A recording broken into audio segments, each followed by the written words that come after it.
Aujourd'hui, nous allons parler du compostage domestique. Vous voulez réduire le volume de vos ordures ménagères tout en faisant du bien à votre jardin? Rien de plus simple, lancez-vous dans le compostage. En moyenne, un tiers de nos ordures ménagères est constitué de déchets biodégradables. Comme tout le contenu de nos poubelles, ils sont collectés pour être incinérés, ce qui engendre de fortes dépenses énergétiques car ces déchets sont principalement composés d'eau. Alors au lieu de les brûler, compostons-les. Les matières compostables peuvent être divisées en deux catégories.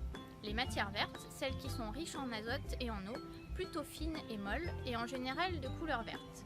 Et les matières brunes, celles qui sont riches en carbone, plutôt sèches et grossières et de couleur brune ou grise. Pour illustrer les explications de Margot, voici quelques exemples.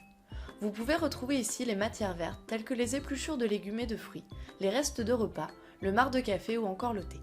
Attention toutefois à ne pas placer des sachets de thé en plastique. Vous pourrez également mettre vos croûtes de fromage, des fleurs fanées.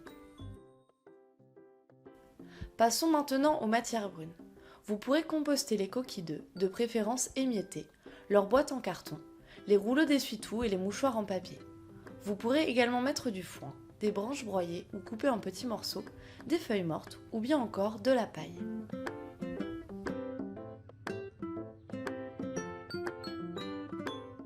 Plus les matières seront de taille réduite et plus elles se décomposeront rapidement.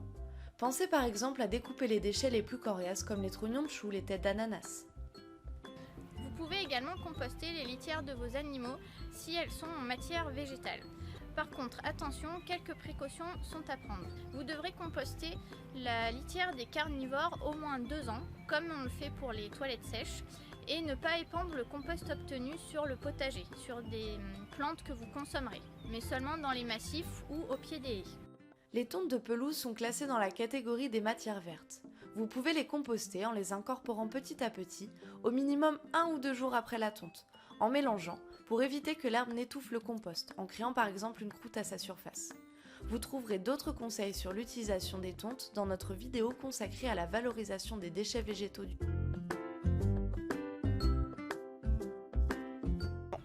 Pour avoir un bon compost, il est nécessaire de respecter certaines règles simples.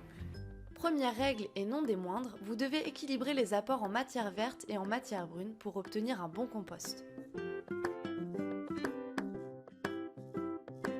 Votre tas de compost doit être mélangé régulièrement pour éviter le tassement des matières et favoriser la circulation de l'oxygène, élément indispensable au processus de compostage.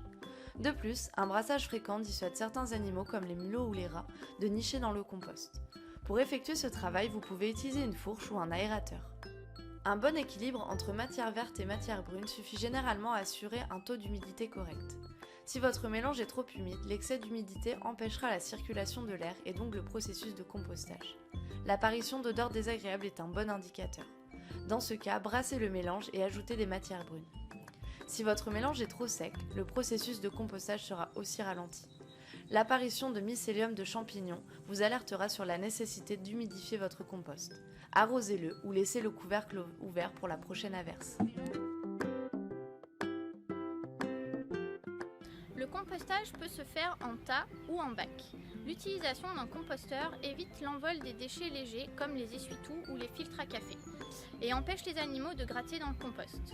Nous vous recommandons d'avoir au moins 2 composteurs pour respecter l'état d'avancement des matières. Un composteur pour les apports frais et un composteur pour les matières en fin de maturation. Si vous optez pour la technique du tas, vous pouvez faire 2 tas différents ou former un andin d'environ 1 mètre de haut sur 1 mètre de large. Dans tous les cas, nous vous recommandons de couvrir votre compost avec un couvercle pour les bacs ou avec une bâche perméable pour les tas. Cela permet d'éviter le dessèchement en été et l'excès d'eau en cas de pluie, tout en laissant circuler l'air. Vous connaissez maintenant tous les secrets d'un bon compost, alors à vous de jouer! Vous retrouverez notre bon de commande pour le matériel de compostage sur notre site internet, ainsi qu'une vidéo avec nos conseils de montage. Si vous ne disposez pas de jardin, d'autres solutions de compostage sont possibles, le compostage collectif ou le lombricompostage. Regardez nos autres vidéos pour en savoir plus.